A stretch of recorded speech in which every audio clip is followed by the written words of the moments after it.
tal? Hola Jorge, buen día. ¿Cómo estás? Con frío, Con frío, ¿sí? pero bien, sí. Bueno. Bueno, Mariana, hoy planteábamos en las redes sociales como título la mirada culpable, ¿no? Una mirada culpable. ¿Por qué, Mariana, esto? Eh, a ver, cuando voy a plantear situaciones cotidianas que nos Ujú, pasan en el día a día, en las entrevistas con los papás, ujú, y cuando uno da determinadas indicaciones, un poco cuál es la respuesta. Pero muchas veces nos pasa estar en el supermercado, en la plaza, en la calle, y ver a un niño llorando, gritando, tirado en el piso, pegando, y siendo contenido por sus papás en el medio de una gran crisis. Es una imagen que más de una vez hemos presenciado, nos sí, pasa, ¿no? sí, sí, Que claro. uno lo cotidiano lo ve. Mm, Y tal vez lo vemos con una mirada acusadora, con una mirada de culpa, esto de, ¿no? ¿Qué hacen mal estos papás? Más que de culpa, de mm, echando culpas, ¿no? ujú. Con susurros, señalamientos, y muchas veces no nos podemos preguntar qué hay detrás de ese berrinche. Que hoy lo conocemos como berrinche, ¿no? Pero bueno, antes decíamos que es un nene malcriado. Malcriado, Sí. sí. Por un lado, vamos a ver a un nene pequeño o a un nene con una discapacidad que está enfrentando una situación que le está generando cierta incomodidad o un sentimiento que puede estar relacionado a la frustración, al enojo, al miedo, a la angustia y que no tiene o no sabe cómo expresarlo de otra manera. Mm, Nosotros sabemos que hasta la edad de 3 4 años el berrinche es normal, o sea, aparece entre los 2 y los 4 en mm, cualquier niño, ujú. porque es una manera también de manifestar su personalidad y empezar a poner límite al no que le impartimos o le Claro, ponemos los papás o los adultos. claro. Pero muchas veces esto se extiende en el tiempo y vemos niños más grandes en esta actitud. Ujú, Y generalmente llama la atención que peguen, que tiren cosas, que griten, que se muerdan, que se tiren los pelos o que intenten agredir al adulto que está con ellos o al que pasa cerca.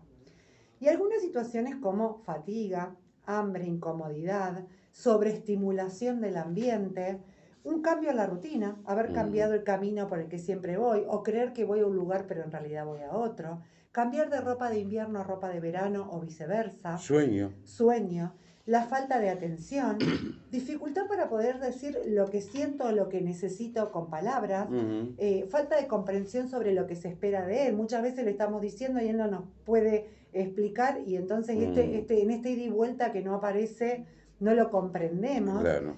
Falta de desarrollo de habilidades para hacer o obtener algo Mm. que muchas veces tiene que ver con no tener los medios, te pegué Jorge, perdón, No, está los bien. medios para resolver el problema por sí solo, Mm, porque bueno, falta herramientas, por ejemplo, para abrocharse un botón o prenderse una campera. A veces claro. no tenemos que pensar en cosas demasiado Compleja, digamos. complejas. Mm, El deseo de hacer algo que en ese momento no se puede hacer y no sé cómo decirlo. mm, Esto que yo digo, ¿no? Muchas veces subimos al auto y vamos por un determinado camino, ¿no? Y en ese camino yo sé que voy a lo de mi abuela. Pero en realidad mamá, papá que manejan el auto doblaron y no llegué a la casa de la abuela y no sé cómo decir que yo en realidad lo que quería hacer claro. era eso. Entonces se manifiesta de esa forma, ¿no? Exacto. Y muchas veces es un aprendizaje o un modelo para obtener cosas, que en otras ocasiones me dio resultados. Si yo grito, grito, grito, me compran el chocolate. Claro. Si empiezo a llorar en la puerta de la escuela, llaman a mi mamá y me Mm, vengo a buscar. Me vienen a buscar. Si me hago pis encima, me vienen a buscar porque yo ya mm, sé que la llaman. claro. Si siempre obtengo una respuesta de esa conducta o de ese comportamiento, la voy a seguir repitiendo para Mm, tener esa respuesta. Ahora bien, esto hace que un niño pueda tener berrinches, ¿sí? Y pueda tener una conducta que a los ojos de los demás es inapropiada o de falta de educación. Esto pasa en casa y pasa en lugares públicos públicos. o abiertos. Ahora, ¿qué tenemos del otro lado del berrinche, sobre todo en un lugar público? Porque yo como adulto, como papá en mi casa, puedo contener Mm, determinadas situaciones. Pero tenemos que entender que detrás de este berrinche tenemos una mamá, un papá, un cuidador, un abuelo que está intentando contener a ese mm, niño que no tiene otra forma de manifestarse, ya sea porque tiene una discapacidad, es una persona con discapacidad o tiene un trastorno conductual. ujú, Y que muchas veces está intentando hacer lo que sus terapeutas le indicaron, de acuerdo al diagnóstico, de acuerdo a las características, y se encuentra con una mirada acusadora del otro lado, ¿no? Esta mirada de qué es lo que está haciendo mal este papá, que mm, este nene claro. actúa de esta De esta manera. manera. Y no podemos pensar que quizás es la única manera que este niño Claro. tiene de manifestarse, que no Claro. lo está haciendo porque estos papás no hacen lo que tienen que hacer. Entonces muchas veces nos pasa, y esta es la respuesta que tenemos, que ante esa mirada los adultos sienten vergüenza, tienen miedo de que ante esta situación sean juzgados, sean tratados Claro. de maltratadores, de papás que no saben poner límites, que no saben cómo educar A sus a hijos. sus hijos. Y obviamente hay mucha angustia y estrés. Entonces cuando uno le dice, bueno papá, pero cuando él hace esto en el supermercado, vos tenés que sacarlo del supermercado. Y no, pero ¿qué va a decir la gente? Van a pensar Claro. que yo no lo sé educar. Van a pensar que yo no sé poner límites. O que lo estoy O que maltratando. lo estoy maltratando y me van a acusar de maltratador. Entonces muchas veces lo que debería ser una terapéutica o una indicación terapéutica para poder controlar ese berrinche, para poder darle la respuesta acertada a este niño de, aunque grites, pegues y tires, dije que no. Y por más que vos lo repitas y lo repitas, el no. Muchas veces los papás terminan cediendo ante esta situación, Claro. justamente para evitar ese susurro, esa mirada de costado, esto de, yo a mi hijo lo miraba y le marcaba el límite y enseguida entendía. No sé si fue tan simple, quizás eran otros momentos, pero no sé si fue tan simple. Entonces muchas veces hay que entender que en el día a día estos niños con discapacidad y con trastornos de conducta aprenden y aprenden de esta manera. Y si nosotros como sociedad no empezamos a mirar de otra forma, estos papás sienten la presión social que hace que no se pueda manejar esta situación en un lugar público sobre todo. Y empezamos a aislarnos. No vamos a los cumpleaños. Por temor a eso, porque en realidad la respuesta del niño es un berrinche.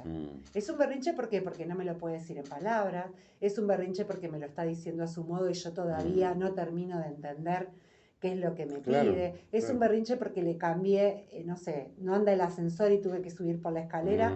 O a mi hijo no le gusta compartir el ascensor con otras personas y entonces tengo que esperar. Y bueno, esa espera.